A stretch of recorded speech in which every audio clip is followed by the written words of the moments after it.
오늘 우리에게 주시는 하나님의 말씀은 누가복음 1장 57절부터 66절까지의 말씀입니다.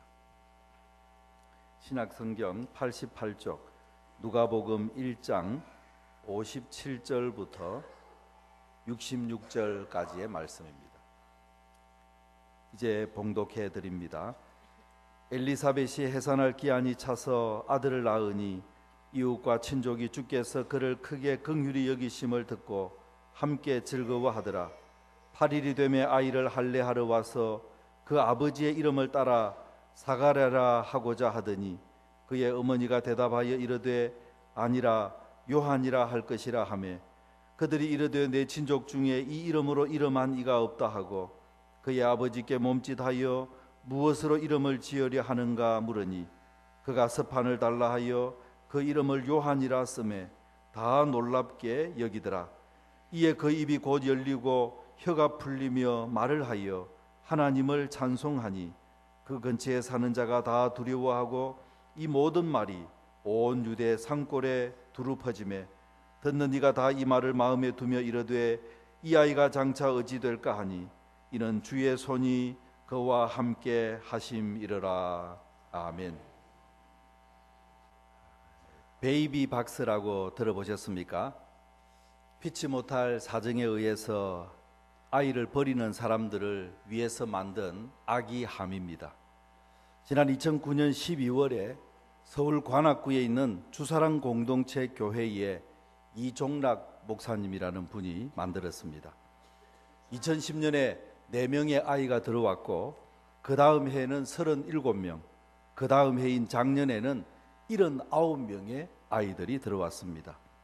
그런데 올해에는 4월에 벌써 68명의 아이들이 들어왔다는 것입니다. 급격하게 늘어났습니다. 작년 8월에 시행된 입양특례법 때문이라고 합니다. 과거에는 출생신고를 하지 않아도 입양이 되었습니다. 그렇지만 입양된 후에는 부모를 찾을 수 없다는 단점이 있어서 이 법은 출생신고를 하고 난 아이들만 입양할 수 있도록 그렇게 법이 바뀌어진 것입니다. 그러자 출생신고를 꺼리는 사람들은 그 아이들을 입양할 길이 막혀서 이제 무작정 아이를 버리게 되었다는 말씀입니다. 전문가들에 의하면 신생아가 버려졌을 때에는 상황에 따라서 약 10분 정도 안에 발견되지 않으면 사망할 수 있는 경우가 많다고 합니다. 2010년 경찰청 통계에 의하면 영아를 버린 혐의로 검거된 사람들의 32.4%가 10대였다고 합니다. 10대들은 아직 아기를 양육할 능력을 갖추지 못했기 때문에 이 법으로 하면 입양을 보낼 수도 없고 그래서 이 10대들이 낳은 아이들은 대부분이 버려지게 된다는 것입니다. 좋은 의미로 만든 법인데 도리어 아이들을 더 많이 버리게 만드는 그런 단점도 생겼습니다. 버려지는 아이들뿐만 아니라 우리 사회는 아기 낳기를 부담스러워하는 젊은 부부들도 많습니다. 우리나라는 출산율이 세계적으로 가장 낮은 나라에 속하지 않습니까? 아이를 양육하고 비용하는 비용이 만만치 않다는 것입니다. 자신들도 세상 살기가 힘든데 자녀를 많이 낳아서 이 자식까지 고생시키는 것은 부모의 도리가 아니다. 이렇게까지 생각을 합니다. 과연 자녀를 어떻게 보아야 하겠습니까? 성경은 자녀에 대해서 어떻게 말씀하고 있습니까? 오늘은 어린이 주일입니다. 어린이 주일에 오늘 본문 말씀을 통해서 우리에게 자녀들에 대해서 어떻게 생각하라 말씀하시는지 말씀을 통하여 살펴보면서 하나님의 은혜를 나누고자 합니다. 첫 번째로 생명은 하나님께서 주시는 것임을 알아야 하겠습니다. 현대 과학은 한 아기의 탄생을 정자와 난자의 결합의 결과로 설명합니다. 물론 맞는 말입니다. 그렇지만 이 설명에는 생명이라는 이 경이로움이 빠져 있다 하겠습니다. 아이의 출생이 남녀의 우연한 성적 욕구의 결과 같이 보이기 때문입니다. 그렇다면 우연히 태어난 생명이라는 말이 되는 것이 아니겠습니까? 만약 부부가 더 이상 사랑하지 않고 원수같이 나누어졌다면 그들의 자녀야말로 태어날 이유가 없어져 버린 것이 아니냐는 말입니다. 그렇지만 또 한 번 잘 생각해 보십시오. 우리 주변에는 건강한 남녀입니다마는 수태하기가 쉽지 않아서 애를 태우는 부부들이 또 얼마나 많이 있습니까? 생명의 출생이라는 것은 단순히 남녀가 결합한 결과만은 아니라는 말씀입니다. 하나님께서 허락하셔야만 생명이 태어나기 때문입니다. 생명은 하나님의 선물이라는 말씀입니다. 시편 127편을 세번역으로 보면 이렇게 말씀하고 있습니다. 자식은 주님께서 주신 선물이요 태 안에 들어있는 열매는 주님이 주신 상급이다. 오늘 본문은 세례 요한의 출생에 대한 말씀입니다. 세례 요한의 부모는 나이가 많아서 아이를 낳을 수 없는 사람들이었습니다. 그런데도 아버지인 사가랴에게 천사가 나타나서 말합니다. 아들을 낳을 것이니 그 이름을 요한이라 하라. 사가랴가 저와 제 아내는 나이가 너무 많아서 이제 아기를 낳을 수가 없습니다. 그렇게 말하지만 천사가 이렇게 말합니다. 오늘 본문 앞부분에 있는 19절의 말씀을 보면 나는 하나님 앞에 서 있는 가브리엘이라. 무슨 말씀입니까? 이것은 하나님의 말씀을 전하는 것이다, 그런 뜻입니다. 하나님께서 생명을 주시겠다고 하는데 생명의 주인이신 하나님이 생명을 주시는데 사람의 나이가 많고 적음이 무슨 이유냐, 그렇게 말씀한 것입니다. 건강한 남자와 건강한 여자가 만나서 아기를 낳는 것 같습니다마는 그 이전에 이미 하나님의 허락이 있고 하나님의 뜻이 있어야 이 땅에 생명이 출생하게 된다는 뜻입니다. 하나님께서 우리의 자녀를 주셨습니다 하는 이 사실을 꼭 기억하는 여러분들이 되시기를 바랍니다. 사랑하는 성도 여러분, 우리에게 주신 생명은 하나님께서 허락하신 하나님의 선물이다 하는 것을 굳게 믿고 자녀들을 바라보는 여러분들이 되시기를 바랍니다. 특별히 오늘 예배드리는 성도들 가운데 아기 주시기를 간절하게 사모하고 기도하는 부부들에게는 오늘 예배를 주님 앞에 드림으로 새 생명의 축복이 그 가정에 임하게 되기를 축원합니다. 두 번째로, 하나님께서 생명을 주셨다면 갓 태어난 아기들에게도 하나님의 계획이 있다는 것을 믿어야 할 것입니다. 하나님께서 생명을 주셨다는 말은 하나님께서 그 생명을 이 땅에 보내셔서 하나님께서 하시고자 하시는 일, 사명이 있다는 것을 말하는 의미이기 때문입니다. 본문을 보면 태어날 아기가 어떤 사람이 될 것인가 하는 것을 17절 말씀에서 이렇게 말씀하고 있습니다. 그가 또 엘리야의 심령과 능력으로 주 앞에 먼저 와서 아버지의 마음을 자신에게 거스르는 자를 의인의 슬기에 돌아오게 하고 주를 위하여 세운 백성을 준비하리라. 오늘 이 말씀은 세례 요한이 이 땅에 와서 무슨 일을 할 것인가 하는 것을 사가랴에게 들려주신 말씀입니다.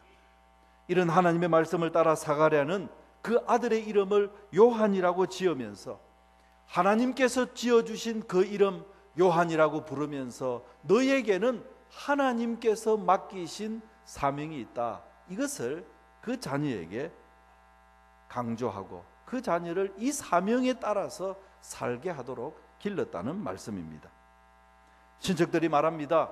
우리 가문에는 요한이라고 이름을 가진 사람이 없다고, 그러니까 그 이름은 잘못된 것이다, 그렇게 말했습니다마는 이 부분은 하나님이 주신 사명을 따라 그 사명을 따라서 살아가야 할 아들이라, 그래서 요한이라 할 것이라고 분명하게 말하고 있습니다. 이런 확신이 어디에서 생겨난 것입니까? 바로 그것은 하나님께서 이 아이를 통해서 이루실 사명이 있다는 것을 이 사가랴 부부는 굳게 믿었기 때문인 것입니다. 사랑하는 성도 여러분, 우리의 자녀들도 그저 어떻게 하다 보니까 우연히 얻어진 그런 자녀로 여러분들이 생각하십니까? 결코 그렇지 않습니다. 또 어떤 사람은 실수로 내가 이 자녀를 얻었다 이렇게 생각하는 것은 더더욱 안 된다는 말씀입니다. 하나님의 뜻이 그 생명 안에 포함되어 있다는 것을 믿으시기를 바랍니다.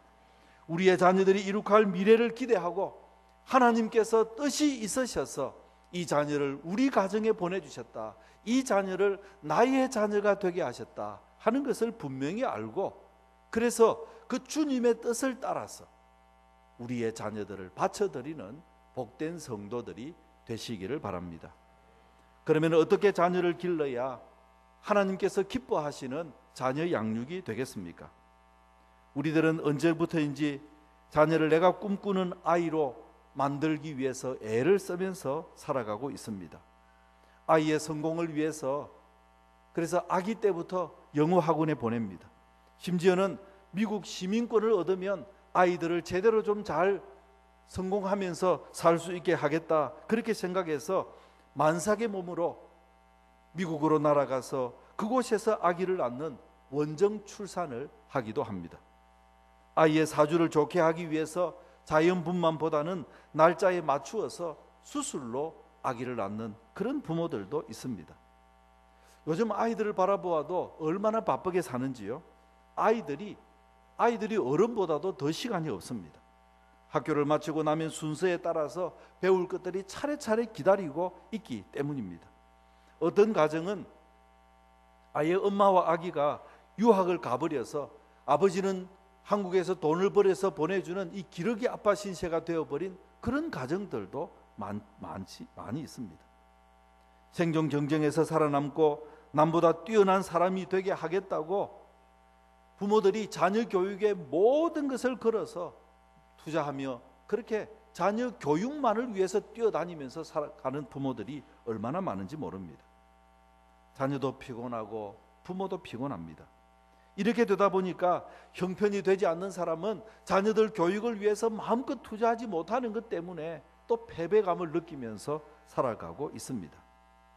그렇지만 여러분, 한번 잘 생각해 보십시오. 부모의 의도대로 자녀들이 그대로 자라주는 그런 가정이 얼마나 되는 것입니까? 부모의 의도대로 되는 자녀는 세상에 없습니다. 자식만큼 마음대로 되지 않는 것이 이 세상에 또 어디에 있다는 말입니까? 그럼에도 불구하고 부모들은 자녀에 대해서 이 부모가 가지고 있는 욕심을 포기하지를 못합니다.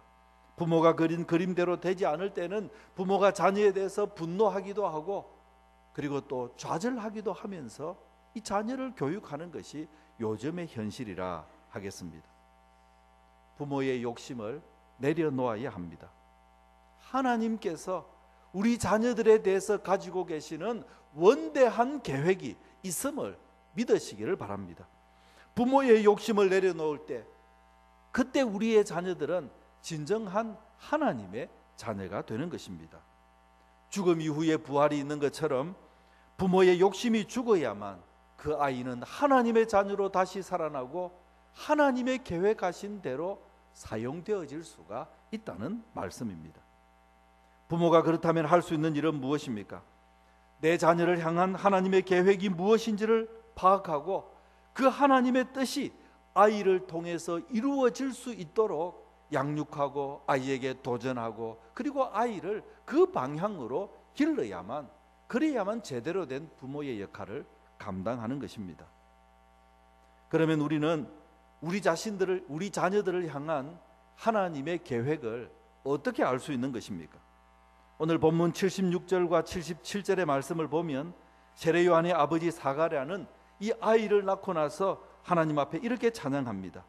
이 아이여, 내가 지극히 높으신 이의 선지자라 일컬음을 받고 주 앞에 앞서가서 그 길을 준비하여 주의 백성에게 그 죄 사함으로 말미암는 구원을 알게 하리니. 무슨 말씀입니까? 이 사가랴라는 이 아버지는 아들 세례 요한을 낳아놓고 하나님 앞에 찬양하면서 그 아이의 미래에 대해서, 아이가 앞으로 살아갈 사명의 길에 대해서 이렇게 말합니다. 억압받고 있는 그 민족을 구원할 하나님의 구원을 위해서 쓰임받을 아들이 될 것이다. 이렇게 지금 노래하고 있다는 말입니다. 이것은 어떻게 해서 사가랴가 이런 내용으로 이 자신의 아들을 바라보았을까요? 하나님께서 천사를 보내어서 말씀해 주셨으니까 그렇게 말한 것이지, 물론 그럴 것입니다. 하나님께서 왜 그런 아들을 하필이면 사가랴에게 보내주셨냐 하는 말입니다. 어떤 마음을 가지고 있었기에 하나님께서는 이 꿈을 사가랴에게 보여주신 것입니까? 이것은 바로 사가랴가 그 시대에 자기 민족을 바라본 눈이라 그렇게 말할 수 있을 것입니다. 사가랴가 이 민족이 고통받고 억압받고 있는 이 민족에게 진정한 하나님의 구원은 언제 올 것입니까? 하나님께서 이 민족을 구원하실 날은 언제입니까? 그 구원의 날을 기다리던 사람이었기 때문에 하나님께서는 바로 너의 아들이 그 일을 할 것이다, 그렇게 보여주신 것이라는 말씀입니다. 사가랴는 갓 태어난 아이의 부귀영화를 위해서 기도하지 않았습니다. 도리어 그 길은 고난의 길이요 편안한 삶이 아님에도 불구하고 너는 이 민족을 살리는 사람이 되거라, 너는 하나님의 구원을 이 민족 앞에 베푸는 사람이 되거라, 그렇게 지금 그 아이의 미래를 내다보면서 아이의 사명을 말해주고 있는 것입니다. 우리가 이 세례 요한의 그 이후의 일생을 살펴보면 사가랴의 오늘 이 예언대로 세례 요한은 훌륭하게 자신의 사명을 감당했습니다. 예수님께서 세례 요한을 평가하시기를 여인이 낳은 자 중에 세례 요한보다 더 큰 이가 없다, 그렇게 칭찬하실 정도였으니 바로 이 사가랴가 그 아들 세례 요한을 얼마나 훌륭하게 길렀는가 하는 것을 우리는 짐작할 수 있다는 말씀입니다. 사랑하는 성도 여러분, 오늘 하나님께서 여러분들에게, 특별하게 여러분들에게 여러분의 자녀를 보내주신 이유가 무엇이라고 생각하십니까? 그것은 바로 여러분이 세상을 어떻게 바라보느냐에 달렸습니다. 여러분이 세상을 바라보면서 과연 이곳에 하나님의 구원이 이루어진다면 어떤 모습이 되겠는가, 그것을 여러분들이 그려볼 수 있는 그 모습을 아시기 때문에 하나님께서 여러분들에게 특별한 생명을 맡겨주셨다 하는 말씀입니다. 하나님의 계획은 이 세상을 구원하고 하나님의 나라를 이 세상에 세우는 것이 아닙니까? 이 구원의 큰 틀 안에서 여러분들이 바라보는 세상, 그 세상을 한번 점검해 보시기 바랍니다. 여러분이 살아가고 여러분들이 관심 있는 그 영역에서 하나님의 구원이 어떻게 나타나게 될지를 한번 그려보시기 바랍니다. 그리고 그 일을 위해서 우리의 자녀들이 살아가게 해달라고 기도해야 할 것이라는 말씀입니다. 그때 바로 우리는 누구보다도 우리의 자녀들을 그 일에 가장 적합한 인물로 잘 길러낼 수 있는 사람이 되기 때문인 것입니다. 누구보다도 그 일을 위해서는 가장 좋은 동기를 부여하고 가장 좋은 길들을 제시하고 그리고 가장 준비를 잘하는 길을 알 수 있는 사람, 그가 바로 여러분들이기 때문에 바로 여러분의 가정에 그 생명을 보내주신 것이라 하는 말씀입니다. 사랑하는 성도 여러분, 여러분이 기대하고 구원을 꿈꾸는 바로 그 일을 위해 나의 자녀들이 쓰임받게 해달라고 기도하시는 여러분들이 되시기를 바랍니다. 그리고 그 자녀들이 성장할수록 내가 이렇게 기도하면서 너를 낳았고 내가 이렇게 기도하면서 너를 길렀다 하는 것을 가르쳐야 할 것입니다. 그래서 자녀들이 어려서부터 하나님의 구원에 대해서 생각하고 하나님께서 만들어 가시는 세상을 위해서 내가 쓰임받아야 되겠다고, 내가 이 분야에서 쓰임받기를 원한다, 그렇게 기도하면서 나아가는 사람이 될 때, 그때 바로 하나님께서 그에게 주신 사명을 이루는 사람이 될 것이라 하는 말씀입니다. 주위를 한번 둘러보십시오. 많은 사람들이 있습니다. 그런데 그들이 모두 대부분이 남이 어떻게 되든지 관심이 없고 내 자식만 잘 살게 해주십시오, 그렇게 기도하고 있는 사람들이 얼마나 많습니까? 이것은 그리스도인들이 가지는 자녀관이 아니라는 말씀입니다. 우리는 자녀를 통해 하나님의 계획이 이루어지도록 기도해야 되는 줄로 믿으시기를 바랍니다. 남북이 분단되어서 서로 고통을 주고받는 이 민족의 현실을 주님 앞에 통해하면서 진정한 이 민족의 지도자가 나올 수 있도록 기도해야 하지 않겠습니까? 이 한민족의 장점, 좋은 장점들을 다 살려내어서 온 세계에 하나님의 구원을 전파하고 가는 곳마다 세계의 사람들이 희망을 차게 살 수 있도록 만들고 가는 곳마다 세상의 사람들이 고통받고 고통하는 그 문제들을 해결해 주는 인재들을 바로 우리들이 길러내야 하지 않겠는가 하는 말씀입니다. 사랑하는 성도 여러분, 오늘 어린이 주일을 맞아서 우리 자녀를 통해서 하나님께서 이루실 새로운 세상을 꿈꾸시는 여러분들이 되시기를 바랍니다. 세례 요한의 아버지처럼 우리도 우리의 자녀들을 통해서 우리 민족의 희망을 노래하는 믿음의 사람들이 되시기를 바랍니다. 그래서 우리 자녀들이 하나님께서 영광 받으시는 새로운 시대, 새로운 하나님의 나라를 열게 되기를 주님의 이름으로 축원합니다. 기도하겠습니다. 하나님 아버지, 어린이 주일을 맞아 우리의 자녀들을 위해서 주님 앞에 기도하게 하시니 참으로 감사합니다. 하나님께서 만들어 가시는 놀라운 구원을 우리의 자녀들을 통해서 이 세상에서 꽃피어지게 하여 주시옵소서. 예수님의 이름으로 기도하옵나이다. 아멘.